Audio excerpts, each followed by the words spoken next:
Hey everybody, I wanted to come on and record a bonus episode because I was just definitely feeling called to talk about this right now. I've been thinking about the ways that I serve my clients, who my clients are, and how I help them navigate the fear and anxiety and stress of owning a business. Not that every business owner feels any or all of those emotions. We're each responsible for the way that we feel. We're responsible to regulate our own emotions. But I think that a lot of us have been socialized to believe that business ownership is scary or stressful or anxiety-inducing, just as a natural state of being. And while that is true for a lot of people, it's not true for everybody. It's definitely not the rule. It doesn't require you to be the exception to the rule either if you want to start your own business. It's perfectly okay to be stressed and anxious and fearful about your business. It's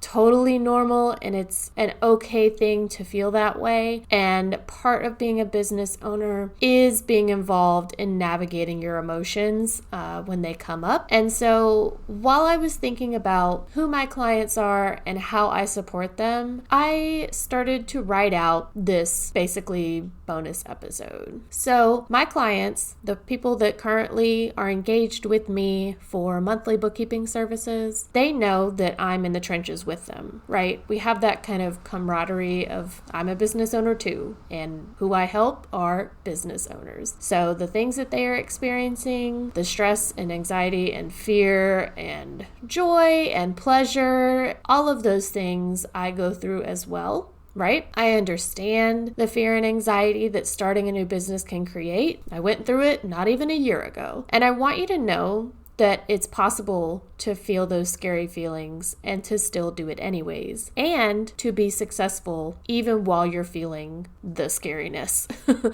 of it all. Here's 2 ways that I think people, just in general, think that they need to work, that they need to do to work and make money. And this, I think, comes from socialization. And so that's, people that you know that are business owners kind of sharing their experiences with you. If you listen to podcasts from people who are business owners talking about their experience, just the general portrayal of being a small business in the media. And these aren't the only 2 ways to make money, but I think that this is like a binary that many people find themselves in thinking about small business ownership. The 2 ways that people think that they need to work and make money are, number 1, go work for somebody else and live quote unquote under their thumb. You have to dress a certain way, you have to act a certain way, you have to do things a certain way, and all of this may not actually be aligned with your values and beliefs. But you do it anyways because you don't think that you can make money any other way, and certainly not by running your own business, right? Number 2 is to become a business owner. You start your own business based on your values, but you don't know how to run a business. How would you even make more money working the same 9 to 5? What would stop you from working on the weekends? Don't small businesses take over their owner's life? Like, I'm thinking of a visual of the Little Shop of Horrors and the plant that just grows out of control. How does one even manage employees and deal with customers at the same time? Don't you have to pay more taxes as a business owner? So those are the 2 ways that people think that they need to do work and make money. Work for somebody else or be a small business owner and experience stress and anxiety either way, right? And the way people get stuck in this binary is that you think one is going to be easier than the other. If you choose one over the other, somehow you'll experience less stress or anxiety. Which one is going to be the least painful? Because starting a business is scary, right? That's what everybody told me after I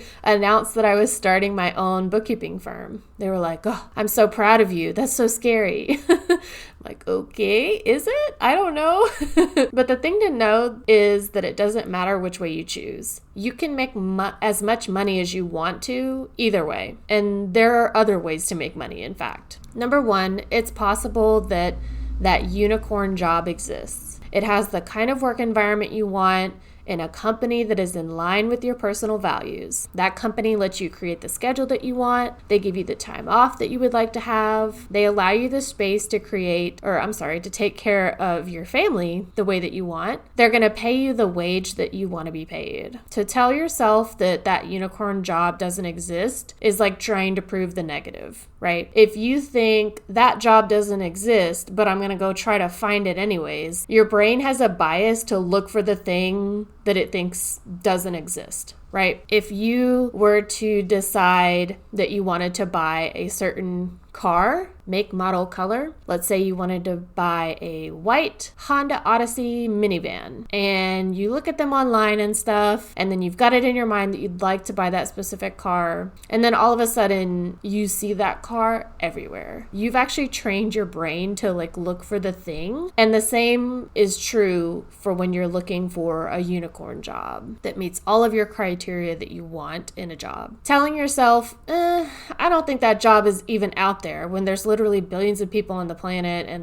so many jobs is like trying to prove the negative. It's actually a lot easier to say maybe that job does exist and is out there, right? And then go look for it with that belief that it might be out there. And then number 2, there's business ownership. You can start your own business and you do your work or you create your product. You do it in the unique way that you want and the way that you think is correct and right and good. You can learn how to run a business. You can learn the proper way to do bookkeeping. You can learn how to create procedures and processes for your employees. Maybe you already know some or all of these things. It would just be a matter of taking that step, right? Developing some process and structure for yourself. If you tell yourself that you don't yet have the skills or capital to start a business, you're quitting while you're ahead, right? Because guess what? Owning and running a business is simply that. A skill. And you've learned skills before. You've learned new skills your entire life. If you knew either way, whether you're going to go find that unicorn job or you're going to start a business, if you knew either way that you could be successful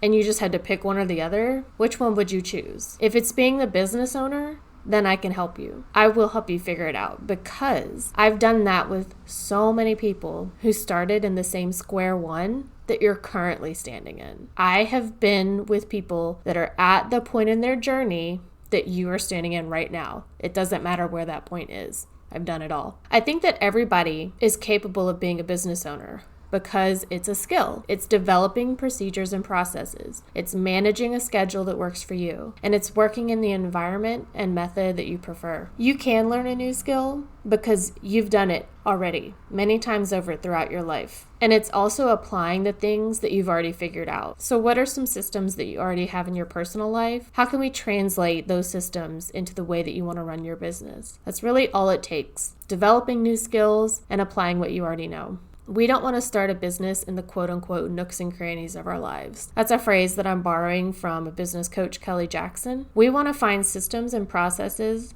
that work well for us based on how our brains function. And this is especially true if you have any sort of neurodivergence. If you would like to start a business, or if you've already started and seriously need help running it, then we can talk. If you want to start a business because you have a unique thing that needs to go out into the world, then we need to talk. And if you want to start things off on the right foot, get on a consult with me. alleaseaccounting.as.me/consult. I'll talk to you later.